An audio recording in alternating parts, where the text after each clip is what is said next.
बिस्मिल्लाहिर्रहमानिर्रहीम अस्सलाम वालेकुम।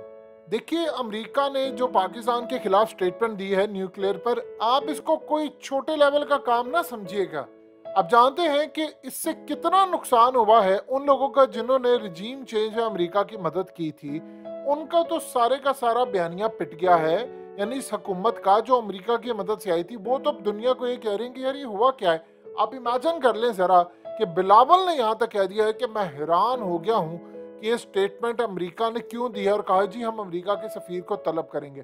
पहली तो बात यह है इनकी औकात क्या है, कहाँ पे वो इनके मालिक, और मालिक क्या नौकरों के साथ बैठेंगे, नौकर मालिक को तलब करेंगे, ये सिर्फ आई वॉश है। लेकिन कहानी है बड़ी। देखिए, अब सूरत हाल जो पैदा हुई है वो ये है कि भारत अब आप पर हमले के लिए पूरी तरह तैयार है। आप ये पूछेंगे कि न्यूक्लियर की स्टेटमेंट दी है अमेरिका ने, तो भारत हमले के लिए कैसे तैयार है? कहानी का रुख ही असल ये है। देखिए, 2019 के बाद से अब तक भारत ने बड़ी कोशिश की थी कि हमला और ये तमाम चीजें, लेकिन वो नाकाम हुए। ये जब से अभिनंदन का वाकया हुआ, अब आ रहा है मोदी का इलेक्शन बड़ा करीब, और इस इलेक्शन के अंदर सूरत हाल ये है कि अब तक सबसे ज्यादा अगर किसी को डेंट पड़ने जा रहा है तो वह है बीजेपी। उनकी परफॉर्मेंस उस लेवल की नहीं है जो वो एक्सपेक्ट कर रहे थे। चाइना का महाज हो और बहुत सारी चीजें हो, महंगाई हो, वहां पर डॉलर का रेट ऊपर चला गया। भारत ने अब जो काम कर रहा है, ये पूरे का पूरा आप जो खेल है इसको जरा समझिए। देखिए, पुतिन ने वहां पर अपने न्यूक्लियर मिसाइल लाकर रख दिए हैं, यूरोप के बॉर्डर्स के ऊपर वो मिसाइल अपने ले आया है। इस सूरत हाल में इन्होंने काम जो करना है वो पूरी दुनिया में एटमी जंग और एटमी मामला आ रहे हैं। तो पाकिस्तान उन ममालिक में है जिनसे हथियार इन्होंने छीनने हैं, जो कोशिश करनी है। ये खैर इनके प्लान्स है। मोदी ने काम ये करना है कि इलेक्शन आ गया उसका करीब, आप अब भूल जाएं कि उसने पाकिस्तान पर हमला नहीं करना। उसका इलेक्शन जीतना दो चीजों पर होगा, भारत के अंदर मुसलमानों के खिलाफ फसादात और पाकिस्तान पर हमला। ये दो चीजें उसने करनी है। इस पूरे खेल के अंदर अब जो मामला सामने आया है वो क्या है कि पाकिस्तान के एटमी जो सासे हैं उस पर कारी जर्ब लगाकर, यानी उसको इंटरनेशनल सतह पर इतना हम आइसोलेट कर दें, और इस बुनियाद पर उसने इलेक्शन जीतना है। देखिए, वहां पर उन्होंने हमला जो अपने ऊपर करना है, दो चीजें समझिए। पाकिस्तान के अंदर भारत का मिसाइल आया, आपने क्या किया सिवाय एक आदि को स्टेटमेंट देने के? आपने दुनिया भर के अंदर आप भारत के ऊपर पाबंदी लगवा सकते थे, लेकिन माई बाप अमेरिका का इशारा था हम पर, और अमेरिका ने हमारे ऊपर आकर ये काम करना था, लेकिन हमने उस पर जवाब ही नहीं दिया। अब कहानी का रुख ये है कि भारत ने करना है अपने मुल्क के अंदर मोदी को इलेक्शन जितवाने के लिए हमला, और नाम लगाना है दहशतगर्दों पर, और दहशतगर्द लिंक जोड़ना है पाकिस्तान से। और पाकिस्तान के अंदर सवात में टीटीपी को लाने का मकसद हो, या किसी और जगह पर, या तालिबान का, या कुछ भी, हम डिनाई करते जाएंगे वहां पर कुछ नहीं है। वो पूरा सवात सड़कों पर आ चुका है। इस सूरत हाल के अंदर आप ये देख लें कि मुराद सईद भी लेकर आ गया है रैली बाहर, उसने कहा, और पिंडी में एहतजाज किया, और किनके खिलाफ किया वो आप सब जानते हैं। मोदी ने काम ये करना है कि उसने दहशतगर्दों का कहना है कि पाकिस्तान के एटमी असासे महफूज नहीं है। ये लहर जो वहां से शुरू हुई है, आज भारतीय मीडिया नाच रहा है कि हमारा तो काम ही आसान कर दिया बाइडेन ने। हम तो कहते थे कि एटमी असासे महफूज नहीं है। आपने भारत के खिलाफ नहीं बात की, या आपने बाइडेन को नहीं कहा कि आपने जाकर भारत के ऊपर बात करनी है कि कैसे उसका वहां का मिसाइल पाकिस्तान पर गलती से कैसे आ गया, क्योंकि उसके बाद आपको अमेरिका ने मना कर दिया था कि आपने भारत के इस प्रोग्राम पर बात नहीं करनी, इसीलिए आपने दोबारा उसको छेड़ा ही नहीं है। वरना कहानी तो ये थी कि भारत के एटमी असासे तो महफूज ही नहीं है, उस पर असल कहानी हो सकती थी।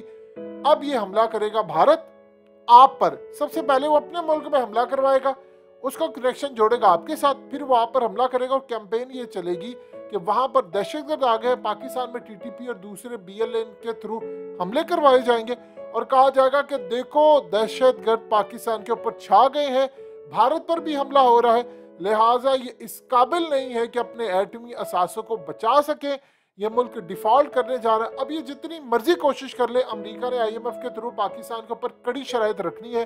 फौज का आप बजट कम करें, आप अपनी एटमी प्रोग्राम के हवाले से मामलात करें, पूरी दुनिया में प्रोपेगेंडा करेंगे, कहेंगे जी यहाँ पर इंतहा पसंदी है, दहशतगर्दी है, और इस पूरे खेल में अब उनका अगला निशाना है पाकिस्तान के एटमी असासे यानी एटमी प्रोग्राम। ये उनके लिए आइडियल सिचुएशन है।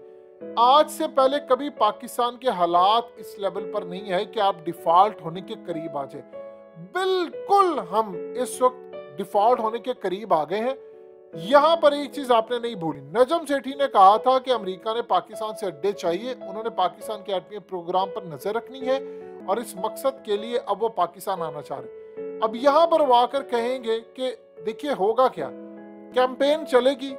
अब पाकिस्तान बैकडोर चैनल पर उनसे बातचीत करेगा कि सरकार हम तो नौकर, आपने काम किया क्यों है।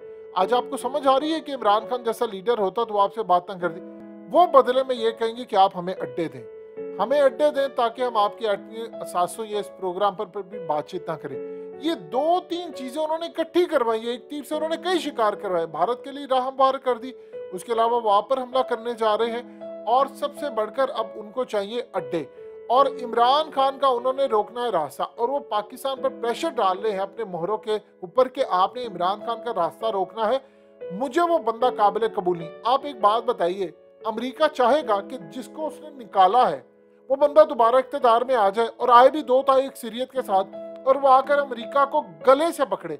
आज आप देख लीजिए, बाइडन ने बात की तो इमरान खान ने बाइडन को गले से पकड़ लिया है। इमरान खान ने कहा तुम्हारी ऐसी की तैसी नहीं, उसने इतनी स्टेटमेंट दी कि हमारे तो सासे महफूज है, तुम अपनी बात करो, तुम्हारी औकात क्या है। हम तो इतने अमेरिका के आगे लेटे हुए, हमने तो थोड़े से टकों की खातिर अपना मुल्क अमेरिका को बेचा है। सिर्फ चंद लोगों ने अपना फायदा लिया, आपने अपना मुल्क अमेरिका को बेचा है। आप अमेरिका को कहते हैं कि भाई टीटीपी के पास असला कहां से आया अमेरिकी कमांडोज का, हमें ये तो बताओ, हम गुलाम है। तुमने जाकर कहा था इराक में मैस ऑफ डिस्ट्रक्शन है, उसके बाद तुमने इराक की धज्जियां उड़ाकर रख दी, उस मुल्क का कबाड़ा कर दिया और बाद में कहा सीआईए की रिपोर्ट गलत है। वो जी हमें तो पता ये चला था, हमारी रिपोर्ट गलत है। ये इनकी औकात है। परवेज मुशर्रफ ने कहा था जब आप अमेरिकियों से मिलते हैं तो पर्सनालिटी वर्सेस पर्सनालिटी का क्लैश होता है, और उसने कहा था कि इमरान खान को कोई ये बात सिखा दे जाकर के बजाकर अमेरिकियों को 2 टोक अंदाज में बात करे। ये इमरान खान के इलेक्शन से पहले बात थी और आज देख लीजिए क्या सूरत हाल है। इमरान खान को एक बात कही थी ट्रंप ने, इमरान खान ने उखाड़ कर उस बंदे को रख दिया था और बाद में वो बंदा ज़हीन था, उसने इमरान खान की दोस्ती कर ली, कायल कर लिया इमरान खान ने उसको। यार देखो, हमारा तुम्हारा कोई झगड़ा नहीं है ना, मैं इस जंग से फायदा हासिल करना चाहता हूँ ना तुम वहां पर अपनी डीप स्टेट एस्टैब्लिशमेंट के खिलाफ हो, मैं भी इस जंग के खिलाफ हूं, तो लिहाजा मिलकर चलते हैं। तो देखिए आज ट्रंप कहता फिरता है रैलीज के अंदर, प्रोग्राम्स में जब भी बात होती है वो कहता है नहीं यार, ये पाकिस्तान के अंदर जो बंदा है ना, ये बंदा बड़ा जबरदस्त है। कई प्रोग्राम्स में वो इमरान खान की तारीफ कर चुका है। इनकी औकात देख लें, ये जंग के लिए तैयार है। मसला ये है कि आपने टके वसूल किए हैं, कीमत वसूल की है पाकिस्तान को बेचने की।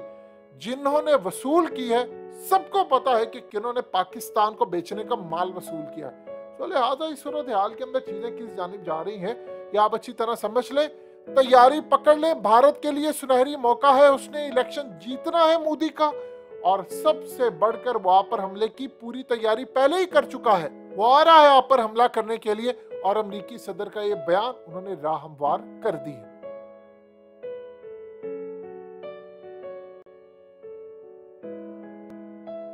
हकीकत टीवी को सब्सक्राइब करना मत भूलें, वीडियो को लाइक करें, शेयर करें और कमेंट सेक्शन में अपनी राय का इजहार जरूर करें।